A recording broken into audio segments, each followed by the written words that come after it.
Call is from Jesse Carrasco. This call will be recorded and subject to monitoring at any time.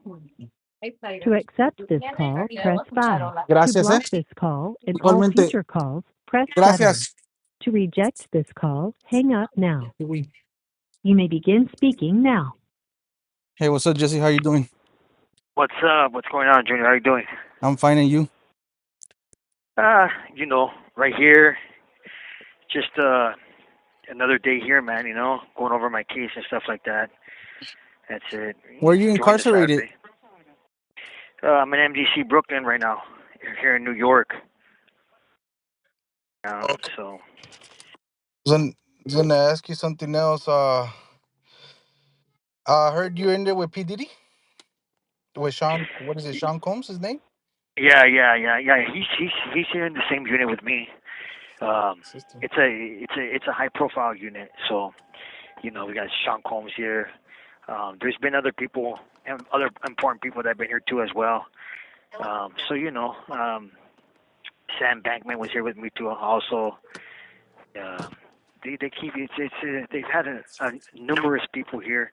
The president from Honduras, Juan Hernandez, Attorney General from Mexico.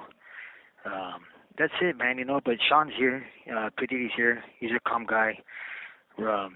Respectful, keeps to himself, and that's it, man.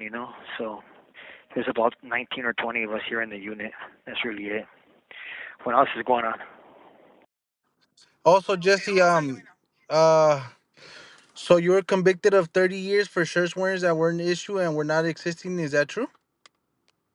Yeah, man. So here's the thing, Junior.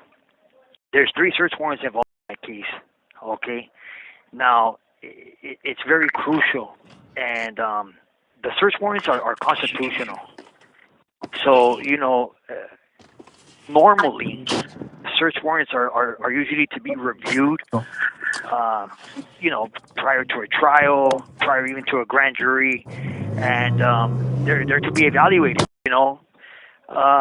But there's one search warrant involved in my case here, that was issued for an apartment where all the evidence was used against me in my trial, and that search warrant is non-existent. Okay. Then there's another search warrant that was issued for my Cadillac Escalade, that was under the mother of my children. That's a GPS warrant.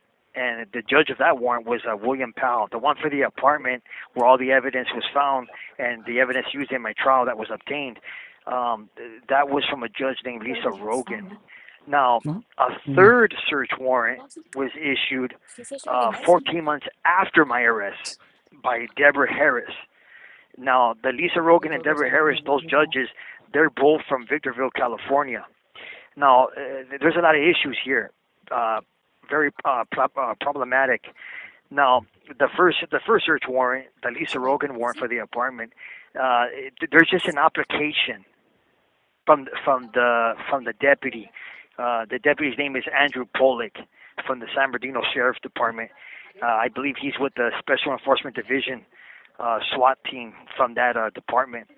But that search warrant, there was only an application that was given, and it was never issued by that judge, Lisa Rogan.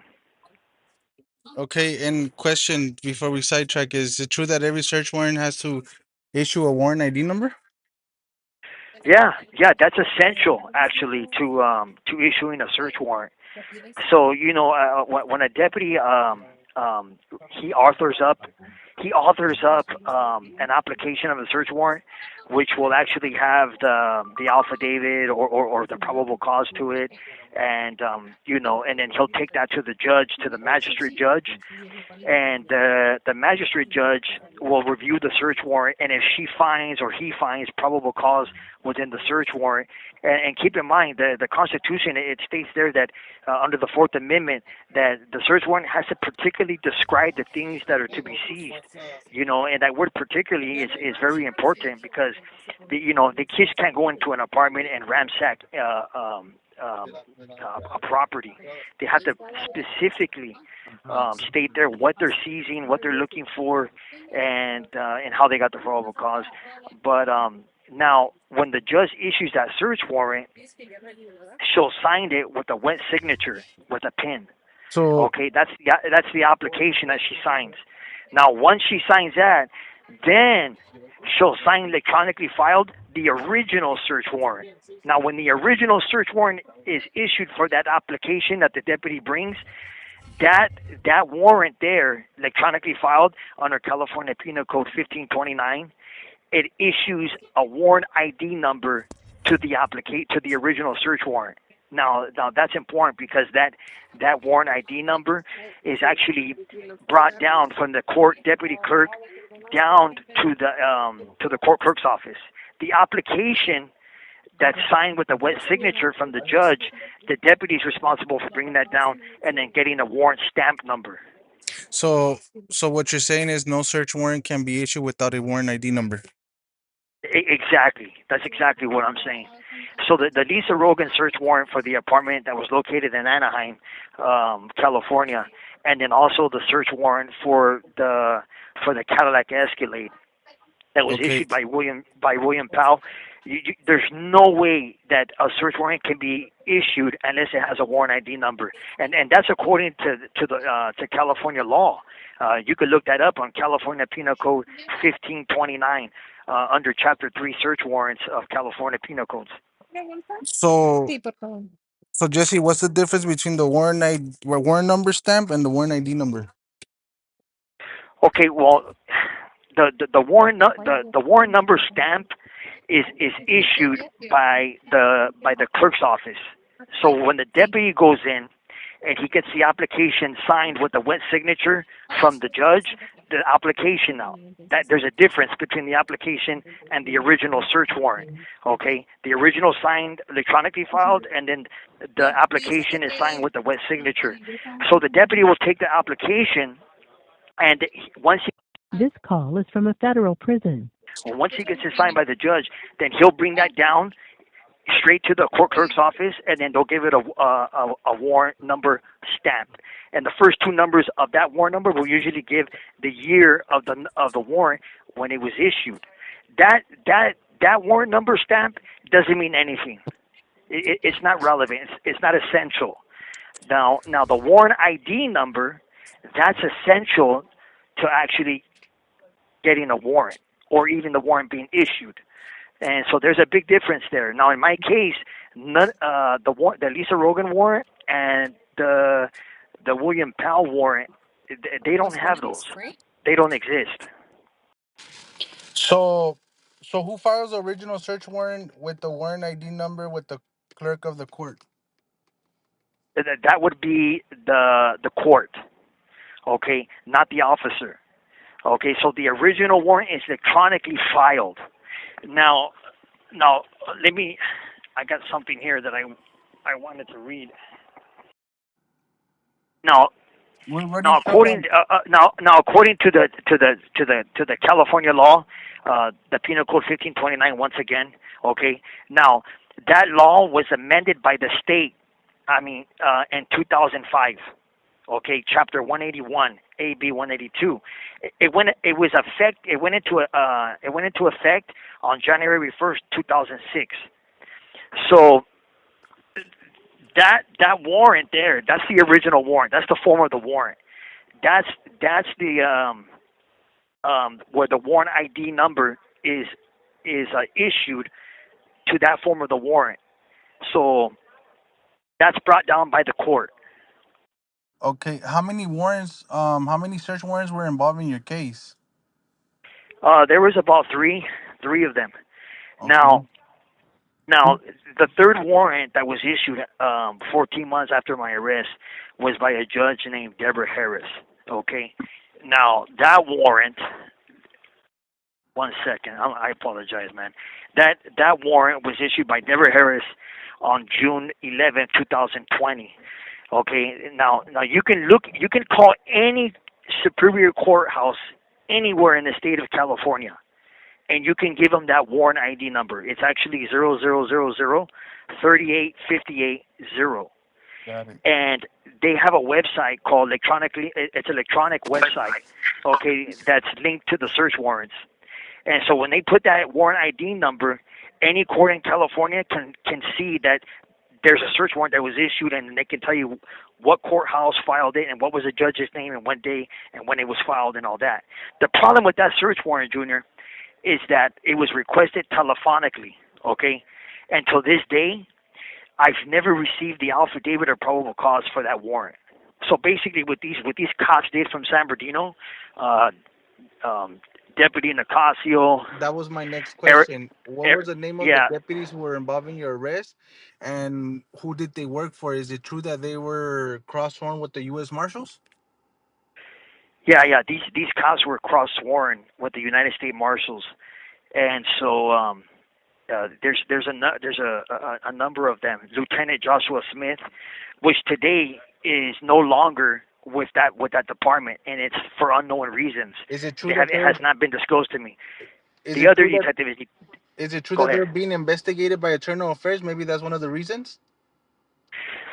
Yeah, well, that's one of the reasons too. But let me just give you those names real quick. Yeah, you got Lieutenant Joshua Smith, Detective Eric Rose, Detective Eugene Mondragon, Deputy Amir Awad, Deputy Adam Duncan, Deputy Andrew Polik, and the lead agent on my case from the San Bernardino Sheriff's Department was Deputy Gaetano Nicasio.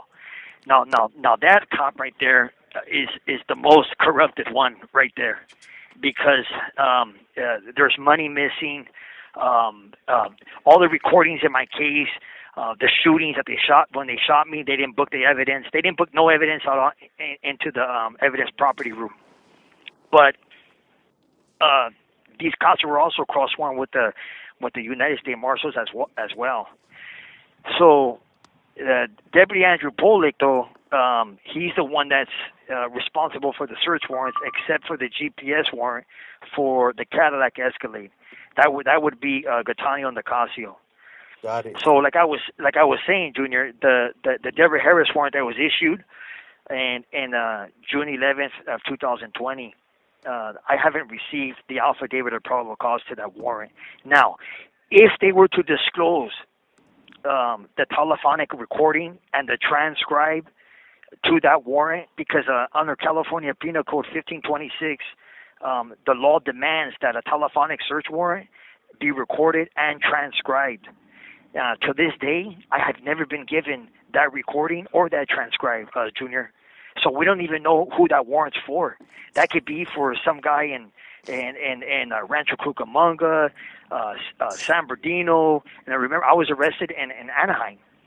So we don't know who that search warrant's for, but it was used in my case. And then the deputies, they told the federal prosecutors that was a search warrant return. Now that's false, because the law is very clear and it gives you the form of the warrant on their website, what it looks like and everything. And a matter of fact, I had just called another superior court last week in a different county, gave them that warrant number, and when they went on their electronic website to look up the search warrant, and I gave them that search warrant ID number 38580, they specifically told me, sir, this search warrant was issued out of Victorville, California. And so I had told the girl on the phone, I said, ma'am, did you just say that was a search warrant? She says, yes, that's a search warrant. This call is from a federal prison. I said, that's not a return of a search warrant? She says, no, that's a search warrant, sir. She's like, if you want to get the probable cause of the affidavit, you have to contact Victorville. I said, thank you very much, and I just hung up. But this is stunning, because in my trial, Junior, when I went to trial, and opening arguments to the jury in my case, they were instructed, the jury, that the warrants in my case were valid and they were properly obtained. And then closing arguments, they told the jury the same thing, that the warrants were valid and they were properly obtained. These warrants were never issued. They were falsified. They were created by the sheriff's department, and to this day, none of the search warrants we have seen the actual original wet signatures of the application of the warrants or the original search warrants that are required under that Penal Code 1529. Got it. So we're running out of time, Jesse. Yeah. Maybe we can Hey man, follow so anyways, this. yeah, thanks very much, man. But yeah, they are being investigated by Internal Affairs, and Internal Affairs has obligations under Brady versus Maryland. Hey, I thank you for this call, man. Stay up, keep your head up, keep me in prayers. I've lost everything since I've been here. No contact with my family or anything, man. My kids, so it's really been rough for me. I stay up, man. Love you guys, man. I'll All talk right, to you soon. all right. Take care, Jesse.